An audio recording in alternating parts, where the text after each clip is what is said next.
అన్ని పాపములు చేసిన వాడు ఇవాళ నీ కంటపడుతున్నాడు అంటే అర్జునుడిలో ఎంత పౌరుషం పెరుగుతుంది అంటూ ఇంకొక మాట అన్నాడు. అన్నిటికన్నా ఒక్క విషయాన్ని గుర్తుపెట్టుకో.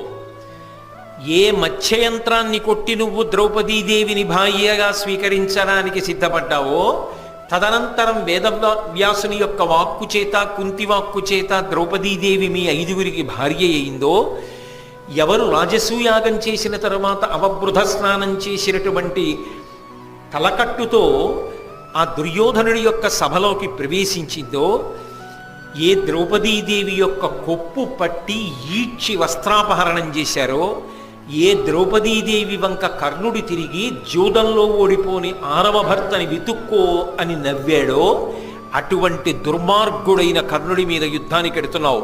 తల మిగలచ్చా కర్ణుడిది అంటే ఇక అర్జునుడు ఎంత